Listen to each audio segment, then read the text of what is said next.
So please welcome our next conversation on faith, family, freedom, strengthening America's culture from the ground up.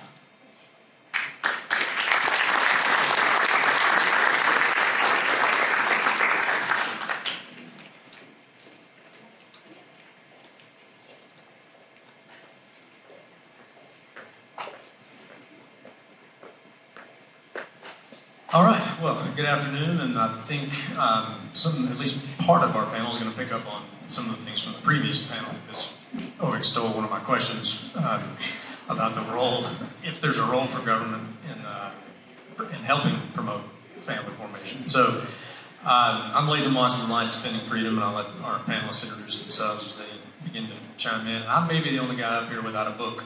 All right.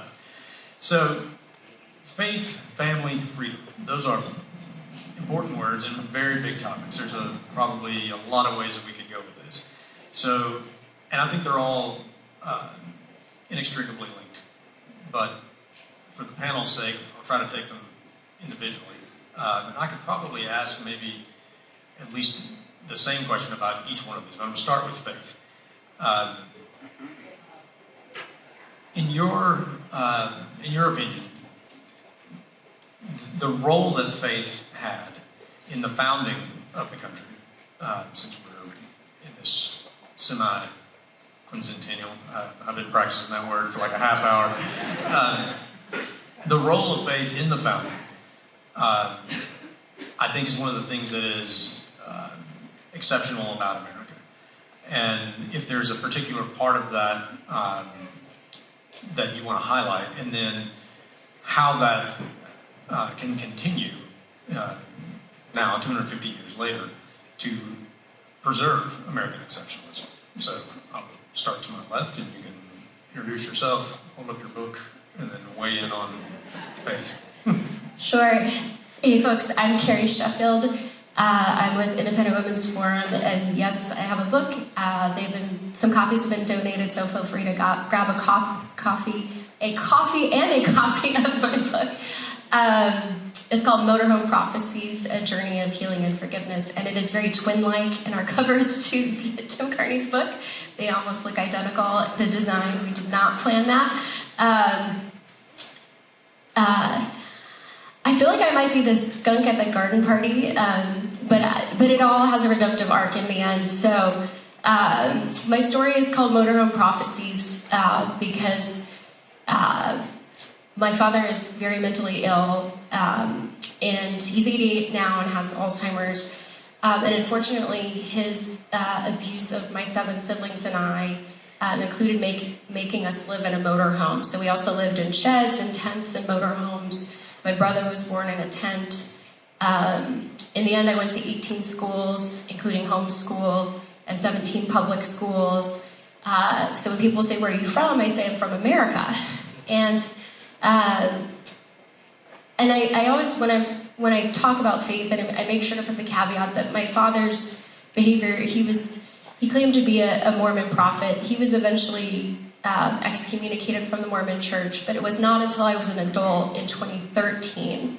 And so for basically my entire childhood, he evaded law authorities. He was in and out of jail for violent assault. He would assault my siblings and I. And we were always able to skirt the law. I mean, we were almost taken by child custody. That's one of my first memories I talk about in the book, was basically being coached on what to say to child custody so that we could run away in the motorhome and go to Utah, where we would be basically able to lie to the authorities and not taken in. And so the last panelist talking about how great Utah is, you want the alternative view on Utah, read this book. All that said is, despite all of that and the very religiously tinged trauma and abuse, because my father claimed that he spoke for God, that he was going to be America's prophet and president someday, it was all infused with a very toxic interpretation of Mormon theology. And so for a long time, we believed that because we were his kids. But as a result of that childhood, 4 of my siblings have now attempted suicide. 4 are basically permanently disabled. They are all eligible for disability Medicare.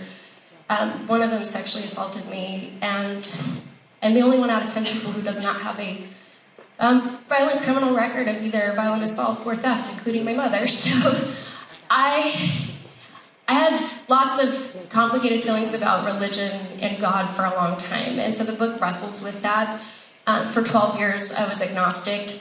The book eventually walks through my conversion of how, both in spite of Christians and because of Christians, I was baptized 8 years ago on December 3rd, 2017.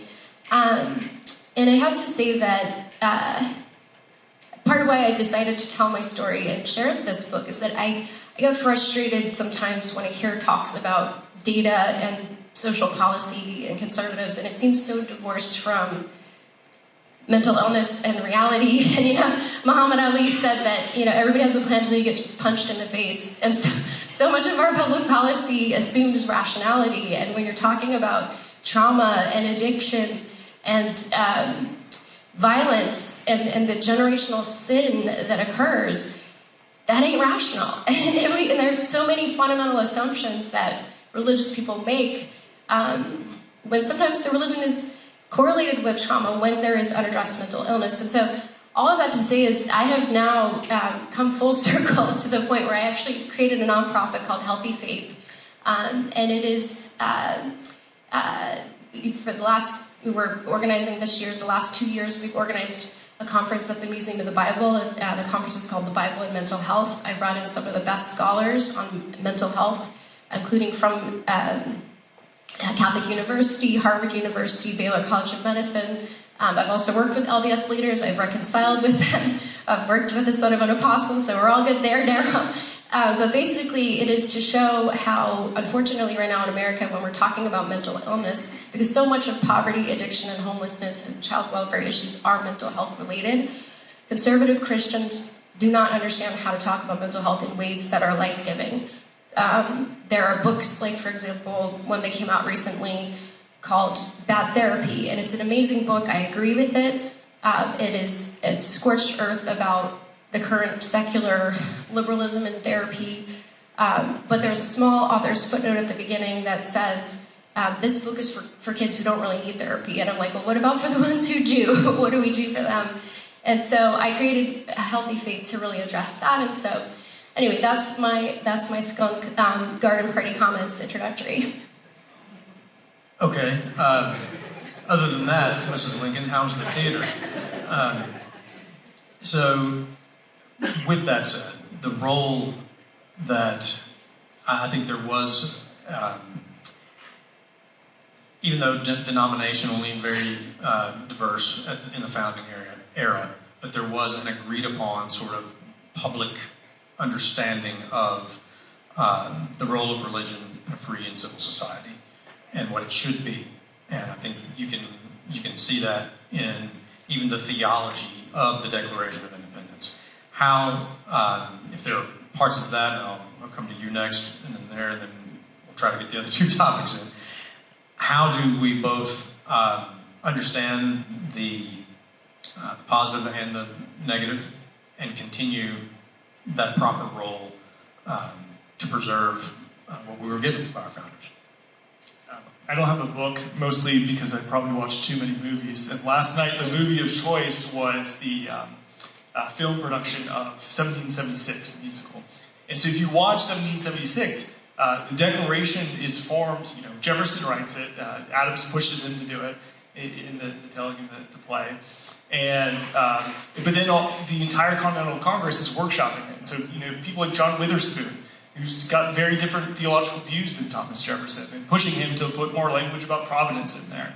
And you get, even in our Constitution, right, later on, you get language about the ability to not just swear, but to, I think, affirm or attest in the Constitution. That comes from the Quakers saying, hey, we actually can't do this because of our religious views. Watching this and thinking about this, especially in the semi-quincentennial, as you were just saying, makes me think and remember one thing I think the freedom conservatism movement needs to be mindful of is that we don't let the national conservatives take the rightful claim to religious expression, right? Our movement is as healthy, our country is as healthy as we are free to vigorously contest our religious views. And so there's, I think, a risk or a tendency to say, well, what do we all agree on? And before we even talk to each other to figure that out, we kind of mute or abstain from our theological religious views, some of our deeply, most closely held views about the world, in order to try to find consensus rather than doing, I think, the properly American thing, which is to have it out over conversation and often alcohol. So I think that's one big risk, and I think what makes America great is that we've, as a country, decided that we would debate these things. I went to University of Virginia as an undergraduate. Thomas Jefferson actually initially banned religious studies at the university because he was afraid it would become a coliseum of gladiators, is what he called. But the religious studies department did later form at the university, and we're better off for it. We're better off for these conversations, and it ties into all these things that we're going to talk about on family, on culture, and all that. We can't have that without being first religious people. And yeah, I didn't even say my name. I was an engineer at UVA. It was only later in the religious studies department, so it shows. I'm Judge Shelton. I'm the Vice President of Policy at Advancing American Freedom. Thank you for being here. Tim, you want to weigh in? I'm Tim Carney. I'm a senior fellow at AEI and senior columnist at the Washington Examiner. My last couple books have been about family and community and faith. The cover of Alienated America, as Carrie was suggesting, it doesn't have a shuttered factory, it has a shuttered church. And I think that points to a very important thing about how, when some people nowadays, if you talk to sort of an integralist or some species of post-liberals, they'll say we need to make America into an explicitly Christian country. And that makes people rightly blanch, but I would say there's a way in which we were, at our founding, a Christian country. Not that, very explicitly in the First Amendment, this was not an established church, but everybody has principles. When you're making law, you have an anthropology. It sometimes goes unstated, it sometimes goes even unconscious. What is your understanding of the human person? And we understand in the United States, and have from the beginning, that humans are relational, communal, familial. You've read your Lexis de Tocqueville. The most remarkable thing about Americans was how often we're forming these little groups. How often where the French looked to the government and the Brits looked to the feudal lord. Americans said, okay, let's get together and do this. That was tied to our Christianity. I mean, frankly, our sort of Protestant nature, but also Catholicism has the idea of subsidiarity.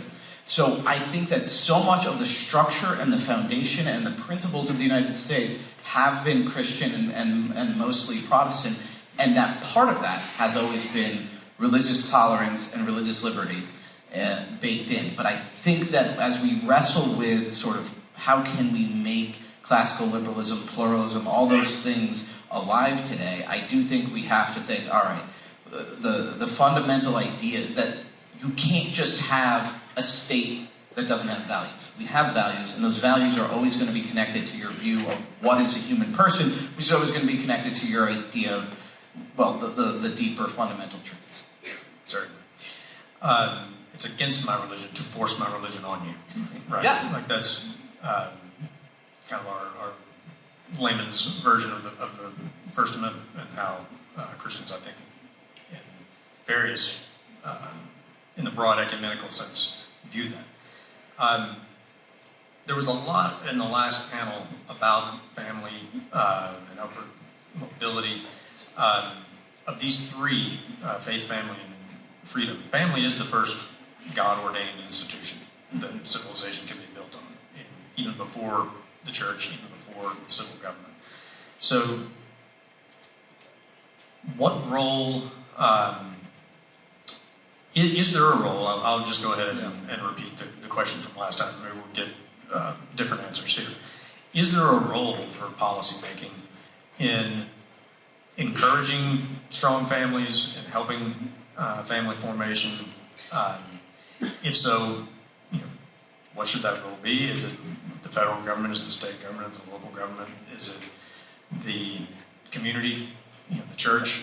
And we'll go reverse order. Since we started this way, we'll go back. I'll give you first go at this. Sure, thank you. I would say yes, the federal government and the state and the local have a role in promoting family, and the federal government basically does most of what it should be doing. That's sort of the surprising conservative answer. I mean, just think about the tax code. One of the reasons Hungary failed, Les Ford mentioned that, I think, in the previous panel, is their tax code is an individual tax code. So my wife stays at home. She makes $0. I make money. But guess what? We don't think I make money. She's spending my money. No, everybody who's married, I won't say everybody's married. My view of this is that every dollar that comes into our house is our money. The US government made a decision that it will treat household income as household income instead of treating individuals different. That's taking a side, and it's a pro-family side.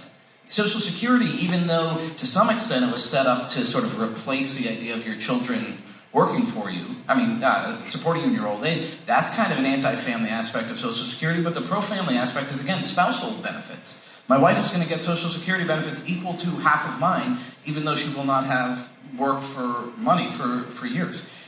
A child tax credit basically just acknowledges, as it exists now, it's a little too small. As it was created after the Tax Cuts and Jobs Act, it basically just was replacing, you guys remember the dependent exemption that we used to have.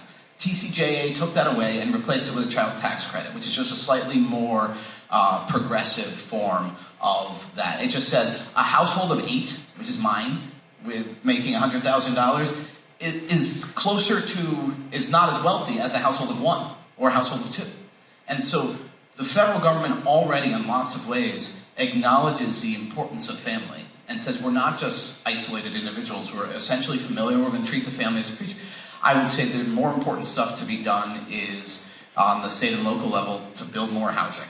Because the baby bust is primarily cultural, spiritual, like Les was saying, but the way in which it's economic is that there aren't enough homes and housing is too expensive. And I don't want the federal government subsidizing the purchase of housing. We did that once, it didn't work out very well. But I do want state and local governments building more, getting the regulations out of the way and allowing more housing to be built. I'm a little bit afraid to disagree with somebody who's published a book, but I actually think that the government does have a role, and it's not doing a very good job at it. I agree with a lot of what Mr. Carney said, but my thing would be there's the limited lane of government, federal government in kind of family policy would be marriage stability and not making that harder. Maybe also then some would be a point of contention here, but enforcement on pornography, and maybe some other pieces like that.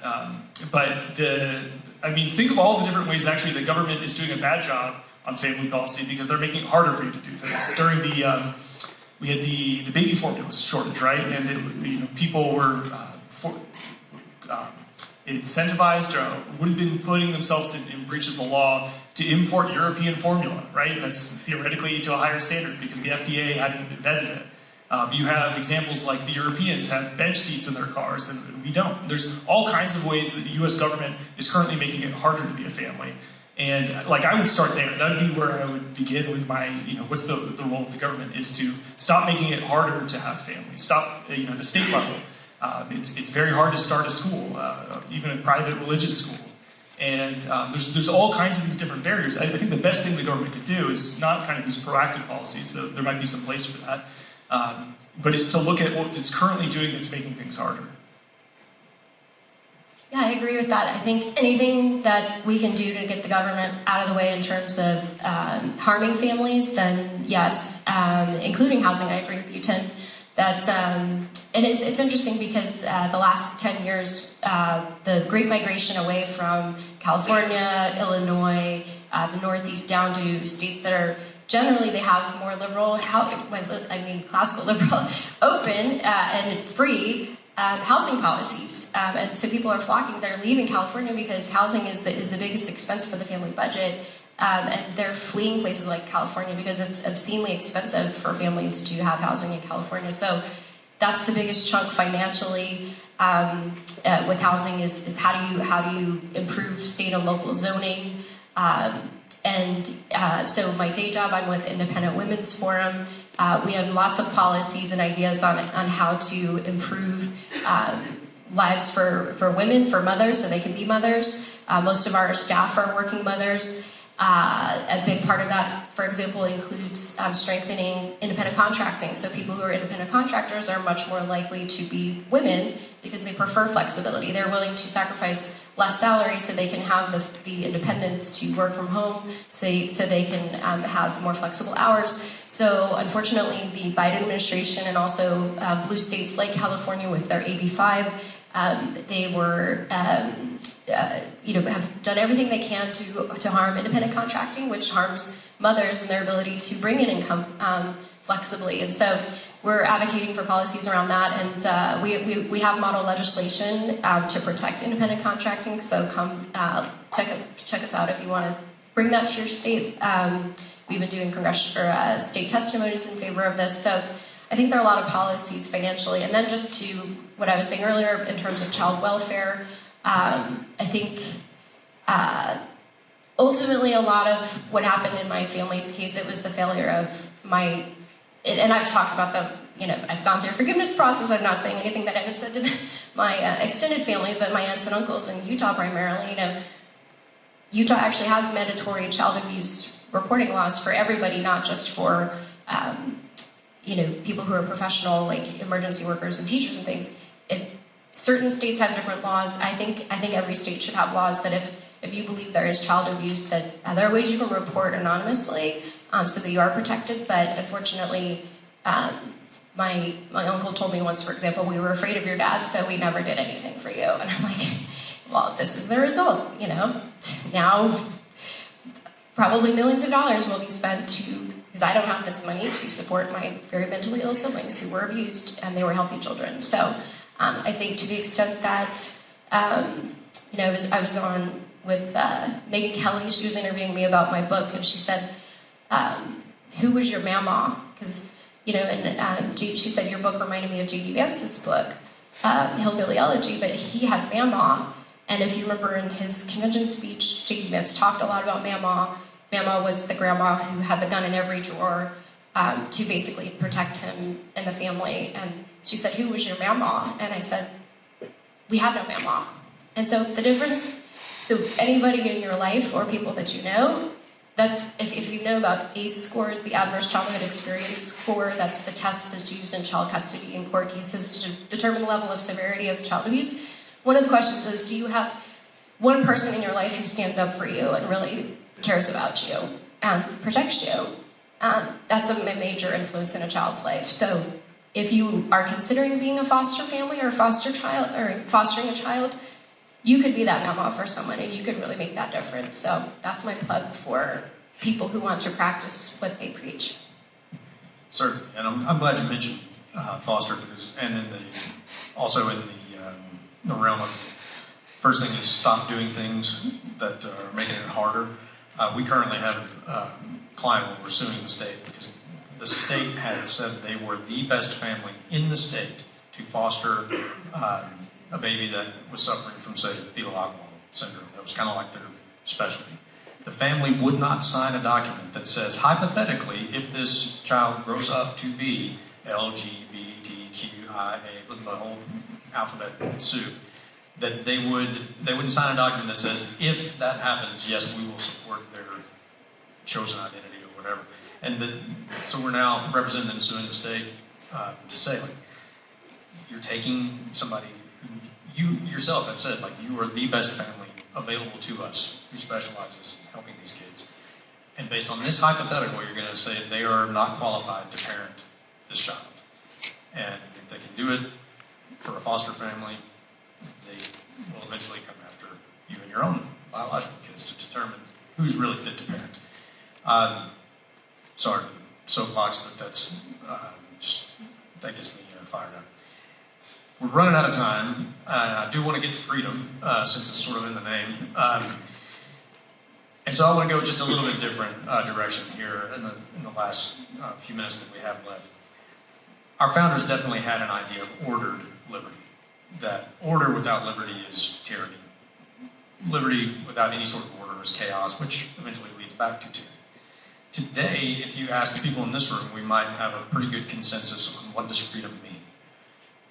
But out side here, you might get a much more, I call it the Ron Swanson version of liberty. You know, I can do what I want. You know. Do we need another Matt Walsh style documentary? You know, what is freedom? Like, what is a woman? Am I a racist? What can we do to, the folks in this room as we leave here, promote that original idea of what does it truly mean to be free? John, you go first. You haven't gone first yet. Yeah, that's true. That's true. I mean, I think it's important to remember that if you've read your David Hackett Fisher, there's different concepts of what freedom is across America. So the Puritans have one idea of it, ordered liberty, and you get different versions. You get the kind of folk libertarians in Virginia, the Cavaliers, and all that. But I think fundamentally it's important to remember that American freedom is bounded, that it's freedom for something. There's a vision of the good there. We're a very diverse people, and so we need to figure out how to do life together. You know, the war is terrible. Politics is hard, but not so bad as war. And so we need to pursue freedom, and there's gonna be benefits and there's gonna be downsides of that. On benefits, I mean, if you've read about the Churching of America, there's a great book by Fink and Stark. America is a religious superpower because of freedom, because we've competed. We don't have state-established churches. Sorry, integralists. And we have amazing and kind of incredible church attendance and observation compared to countries around the world that do have those things.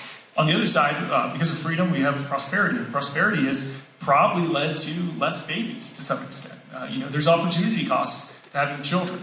And it's good that we have prosperity, but there's things that, there's consequences of liberty that are things that we will have to continue to figure out, even as we recognize that they have served the greater good, the general welfare.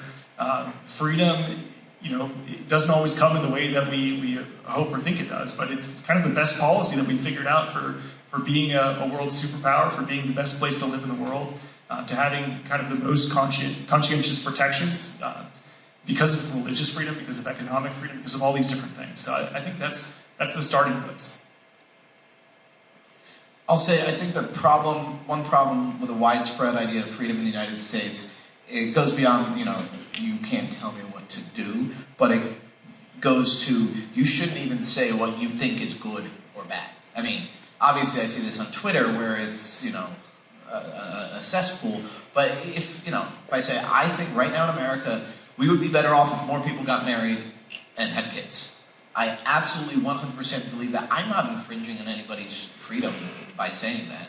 And so, as John said, there needs to be a vision of the good life. Not one vision. That's, again, the amazing thing about America. There's 100 different visions, but it can't, freedom I see as a means, and there are ends. You get to determine your own ends, but that doesn't mean that we, especially those of us who are writers, who have access to a microphone and a stage, can't lay out specific visions of the good life. In the United States, the one that I think is missing is connection to your community and marriage and family.